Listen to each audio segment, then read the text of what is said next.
Hello বন্ধুরা, আসসালামু আলাইকুম। আশা করি যে যেখানে আছেন সকলেই ভালো আছেন। ভিভো আমাদের মাঝে কম দামেই তাদের একটি দুর্দান্ত ফোন লঞ্চ করতে যাচ্ছে। এই ফোনটি হলো ভিভো Y35। আর এই ফোনটি গ্লোবাল মার্কেটে অলরেডি লঞ্চ হয়ে গেছে, কিন্তু এই ফোনটি বাংলাদেশ এবং ইন্ডিয়ার মার্কেটে খুবই তাড়াতাড়ি লঞ্চ হতে যাচ্ছে। আর বাংলাদেশ এবং ইন্ডিয়ার মার্কেটে কম দামেই এই ফোনটি লঞ্চ করতে যাচ্ছে ভিভো। তাই আজকের এই ভিডিওতে আমরা এই দুর্দান্ত ফোনটি নিয়ে আপনাদের ফুল ডিটেল জানিয়ে দেব।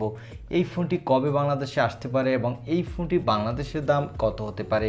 সো এই সকল বিষয়ে জানতে হলে আপনাকে বলবো সম্পূর্ণ ভিডিওটি কন্টিনিউ করার জন্য।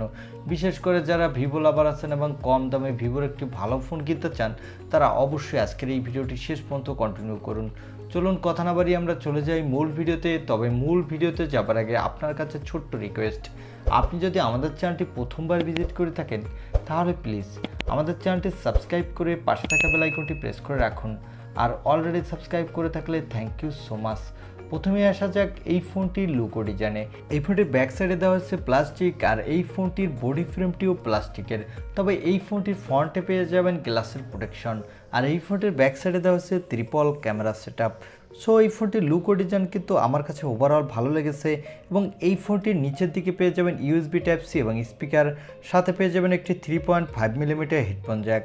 এবার আসা যাক এই ফোনটির ডিসপ্লেতে।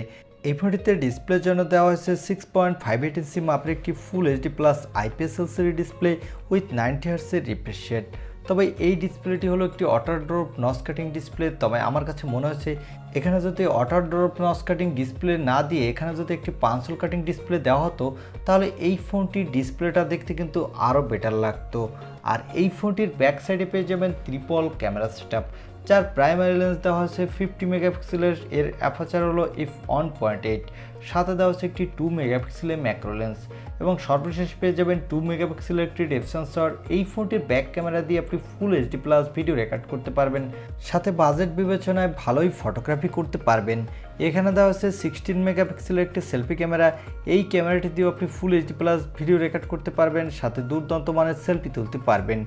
এই ফোনটির পাওয়ারের কথা বলতে গেলে এখানে দেওয়া হচ্ছে স্ন্যাপড্রাগনের 680 4G প্রসেসরটি। এই প্রসেসরটি একটি 6 ন্যানোমিটার আর্কিটেক্টে বিল্ড, এবং এই প্রসেসরটি কিন্তু একটি লোয়ার বাজেটের ভালোই শক্তিশালী প্রসেসর। এই প্রসেসরটি দিয়ে কিন্তু আপনি PUBG, free fire, call of duty, অ্যাসপাল9-এর মতো গেমগুলো মোটামুটি ভালোই স্মুথলি প্লে করতে পারবেন। তবে এখানে হাই সেটিংসে প্লে করতে গেলে সেক্ষেত্রে কিছুটা ল্যাগিং ইস্যু দেখা দিবে। আর এই ফোনটিতে আউট অফ দ্য বক্স দেওয়া হয়েছে অ্যান্ড্রয়েড 11, এর ব্যাকহ্যান্ডে পেয়ে যাবেন ফান্টাস ওএস 12। এই ফোনটিতে সিকিউরিটির জন্য দেওয়া হয়েছে সাইড মাউন্টেড ফিঙ্গারপ্রিন্ট সেন্সর। আর এখানে ব্যাটারির জন্য পেয়ে যাবেন 5000 mAh-এর একটি ব্যাটারি, সাথে পেয়ে যাবেন 44 ওয়াটের একটি ফাস্ট চার্জার। কোম্পানি ক্লেম করছে এই চার্জারটি দিয়ে আপনি 70% চার্জ 34 মিনিটের মধ্যেই করে নিতে পারবেন। তবে এই ফোনটিতে ভালো ব্যাপার হলো এই ফোনটিতে দেওয়া হয়েছে extra dedicated micro SD card slot, যার ফলে আপনি চাইলেই ইচ্ছামতো স্টোরেজ বাড়িয়ে নিতে পারবেন। আর এই ফোনটিতে দেওয়া হয়েছে LPDDR4 র্যাম, সাথে দেওয়া হয়েছে UFS 2.2 স্টোরেজ, যার ফলে এই ফোনটির র্যাম এবং স্টোরেজ ভেরিয়েন্টে কিন্তু লোয়ার বাজেটের মধ্যে হলেও মোটামুটি ভালোই ফাস্ট হতে যাচ্ছে। এই ফোনটিতে ভালো বিষয় হলো এখানে পেয়ে যাবেন 3.5 মিলিমিটার হেডফোন জ্যাক। বিশেষ করে যারা গেমার আছেন তাদের জন্য এই হেডফোন জ্যাকটি খুবই কার্যকারী। এই ফোনটি মার্কেটে 2টি কালার ভেরিয়েন্টে পাওয়া যাবে, এবং এই ফোনটি শুধু একটি র্যাম ভেরিয়েন্টে লঞ্চ হবে। এর 128GB ভেরিয়েন্টই পাবেন। এবার আসা যাক এই ফোনটি কবে বাংলাদেশ এবং ইন্ডিয়ার মার্কেটে লঞ্চ হতে পারে, এবং এই ফোনটি বাংলাদেশ এবং ইন্ডিয়ার মার্কেটে কত দামে লঞ্চ হতে পারে। এই ফোনটি ইন্ডিয়ান মার্কেটে নেক্সট মান্থেই লঞ্চ হবে, এবং এই ফোনটি বাংলাদেশেও নেক্সট মান্থের শেষের দিকে অফিসিয়াল লঞ্চ হতে পারে। আর এই ফোনটি বাংলাদেশের দাম হতে পারে 20,000 টাকার মধ্যে, এবং এই ফোনটি ইন্ডিয়াতে দাম হবে 15,000 রুপির মধ্যে। এই ফোনটি যদি বাংলাদেশে 20,000 টাকার মধ্যে পাওয়া যায়, ফোনটির দাম বিবেচনায় কিন্তু মোটামুটি ভালোই একটি ফোন হতে পারে আপনাদের জন্য।